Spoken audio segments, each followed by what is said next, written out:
Growing up in a Los Angeles entertainment industry family, it's easy to understand how Brian Shapiro became enamored with the human communication process. Countless times, Brian witnessed communications expertly employed to spin stories and craft tales that deeply impacted people's lives, for better or for worse. As a respected communication expert, author, and University of Pennsylvania organizational dynamics faculty member, Brian reveals how having highly developed communication skills positively impacts workplace satisfaction and organizational success. He's an avid Tai Chi and yoga practitioner. He's a performer, playwright, and vocalist. He combines his native West Coast's laid-back, it's-all-good attitude with his current East Coast's home, tell-it-as-it-is directness to authentically connect with diverse audiences, helping them unlock their own communication power. Please welcome Brian Shapiro. Thank you. As with many things in life, our communication can be a double-edged sword. It can bridge divides and generate understandings, while in the next breath, it can create upheaval and misunderstandings. I mean, here's a perfect example. It was alluded to earlier today. We all remember the passenger dragged off the United Airlines flight.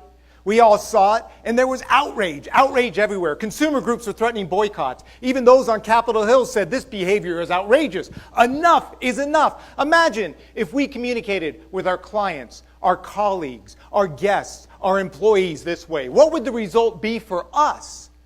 Well, for United Airlines, it was a PR nightmare.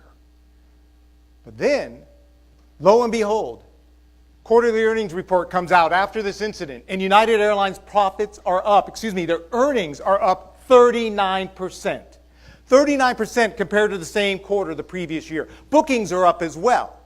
I mean, how could this be? How after treating someone, how after communicating with someone like that, you can get this result?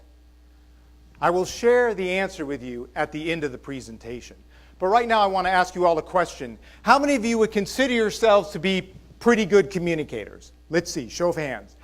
Everybody, all of you should have your hands high in the air because all of you are pretty good communicators. You would not be where you are personally, professionally if that was not the case. But by show of hands, how many of you would say your communication has ample room for growth? Like ample room. Excellent, right? I mean, I'm going to stand up here so my hand is highest in the air. I'm considered to be a communication expert. I teach this stuff at an Ivy League school, and I would be the first one to tell you my communication has ample room for growth. Actually, no, I would probably, in all honesty, be the fourth person to tell you that. The first, naturally, would be my wife. And the second and third would be my two boys, Asa and Levi, ages 7 and 4. Because when I try to explain something difficult to them, my 7-year-old on the left here, they're in their Halloween costumes, will say to me, "Daddy, that doesn't make sense. That's stupid." And his 4-year-old brother will chime in, "Yeah, Daddy, that's poopy." So clearly, there's ample room for growth. But really, it's a miracle that any of us can communicate at all. Because the fact remains, nobody has formally taught us how to do that. I mean, you think about it, the course of your education, from kindergarten all the way through to whatever advanced degree you might have, how many of you were required to take a history class? Required. Or a math class? Required. Science class? Required. How many of you were required to take a core communication class like listening? A whole semester-long class in listening. Let's see. Wow. Or how about empathy? Let's see. Big semester. It's as if somebody gave you all the ingredients to cook barbecue. And just because you ate at Jack Stack last night means you think you can go home and make the same thing? And no one gave you a cookbook or nobody explained to you how to do it? But with that cookbook and a little guidance, oh my goodness, your barbecue could be that much more delicious. And that's what I want for your communication. I want your communication to be the most delicious communication possible. I want you to be exceptionally human communicators. And to do that, I want to introduce you to these, the 3 pillars of exceptional communication. I'm going to let you know exactly what these 3 pillars are, how they work, and how you can use them to your advantage. So let's get into what are these things? Well, I discovered them because I was born and raised here in Hollywood, in a family that had this very unique relationship with communication, a family whose fingers were in the entertainment industry, a family who manufactured realities on a daily basis. So from a very early age, I was exposed to some fantastic spinning of tales. And as I got older, I began to recognize that some of this spin was true, and some of this spin was not so much, but I was always amazed how people always paid attention to it every single time. I wondered, how could that be? And then, when I got to college, San Diego State, go Aztecs, and I took my first rhetoric class, I was introduced to this man, the ancient Greek philosopher Aristotle, who back in ancient Greece, 2,300 years ago, a time in Western history where people were allowed to speak openly and freely on the streets and in amphitheaters in an attempt to gain people's attention and persuade them. Ladies and gentlemen, it was the original social media. And folks like Aristotle and the other philosophers were like, why are some people attracting attention and other people are failing at it?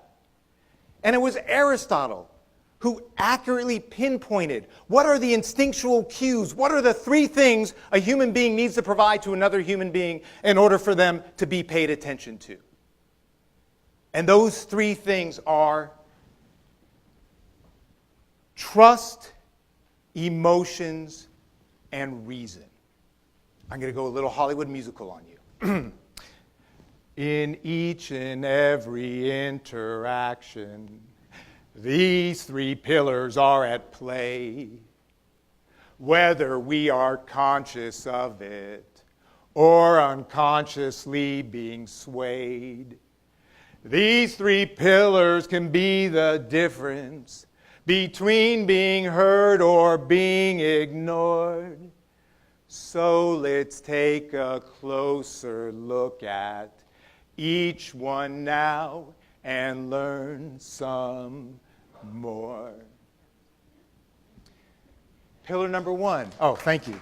Thank you. Pillar number one, trust. What is it about the way we communicate with somebody that allows that person to experience us as being trustworthy? Pillar number two, emotions. What is it about the way we communicate with somebody that allows them to have a positive emotional experience with us, or conversely, a negative one? And three, reason. What is it about our communication that allows someone to experience us as being reasonable and rational, or unreasonable and irrational? Trust, emotions, and reason. So let's dig into number one, trust, a little bit. Think about this. Here's the question. What is it about the way somebody communicates with you that allows you to say to yourself, either consciously or unconsciously, I trust this person? What is it about the way they are communicating with you? Here's what I'd like you to do. Turn to the person next to you. You've got 20 seconds. Share one example of how somebody communicates with you that allows you to say to yourself, oh, I think this person might be trustworthy. Got it? Go. Turn to the person next to you. 20 seconds.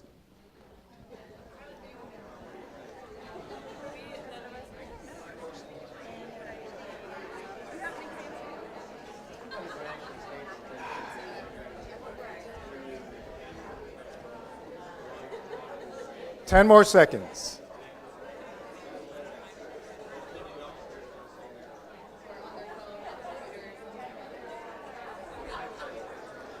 All right, I'm going to have to stop here. Sorry to interrupt a conversation.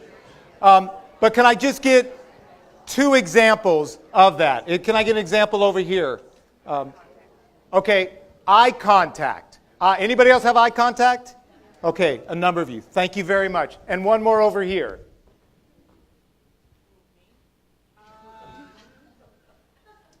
Or you can pawn it off on your partner.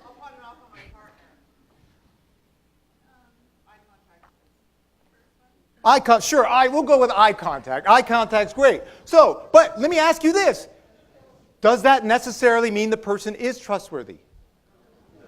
We don't know. but we have the perception of it.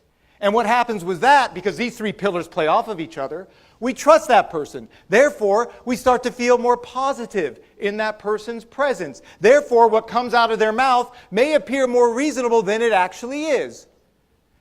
Conversely, if trust is low, we start to feel negative about somebody, and they may be as reasonable can be, but it may not appear as reasonable as it can because the other two are low.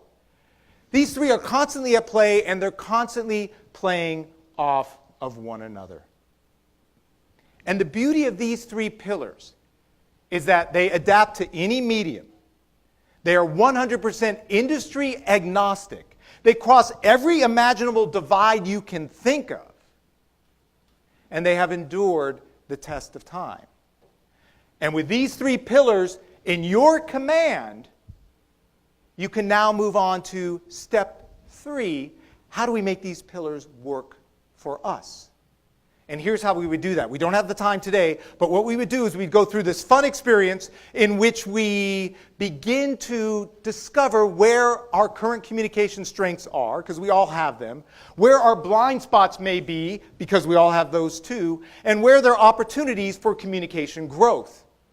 Once we've done that, then we'll begin to discover how it is other people are perceiving us through these three pillars.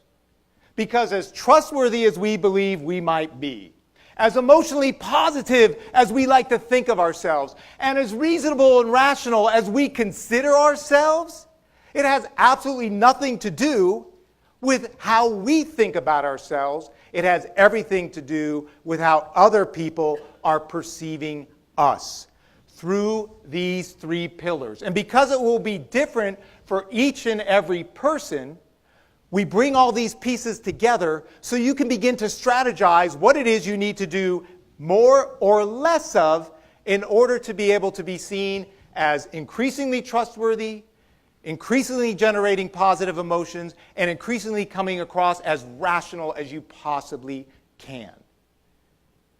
And what is so nice about this is that we are not talking about any radical transformation of who you are and what you do. What we're talking about is a modest and achievable 5% difference in how you currently communicate. And when we talk about 5%, 5% can be huge. I mean, think about it. What does a 5% difference in success look like for you? A 5% increase in customer satisfaction scores, a 5% increase in net promoter scores, a 5% increase in employee engagement. My largest client happens to be Philadelphia International Airport. They have a $14.4 billion economic impact on the greater Philadelphia region. 5% of $14.4 billion is $720 million. 5% can be huge. And at the same time, it is as achievable as taking 5% of the money that you currently have in your purse or in your wallet and taking it out and putting it into a savings account. It is that achievable and that doable. So, back to our United Airlines story. Through the lens of trust, emotions, and reason, what was going on? Well, as I said, these pillars work consciously and unconsciously.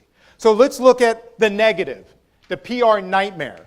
Well, look, I don't know about you, but I don't trust people who treat people that way. It makes me feel pretty crappy and pretty mad, so next time I fly, I'm looking to fly anybody but United Airlines. But wait a second. Revenues and bookings were up after this happened. Here's the unconscious. Trust. We all implicitly trust the airlines to arrive at their destination. It's a trusting relationship. It's inherent, or you won't even go fly. So trust is in place. So now let's jump to reason. These can work in any order. This is what economists discovered after this whole event with the revenues up. They said, look, when it comes to the airlines, the passengers care more about paying less for their fare than they do anything else. Low price wins out over everything. People feel good about it. Therefore, emotions, they'll tolerate all the other crap. But it's no surprise when I tell you we are not the airlines. They occupy a very unique space. They have a captive audience, and they have very little competition. I think there may be 4 airlines left in the world. Right? We do not have the luxury, through some unintended or unintentional communication faux pas, to be seeming as though we're dragging somebody down the aisle. I want to ensure that that does not happen to you, that does not happen to your clients.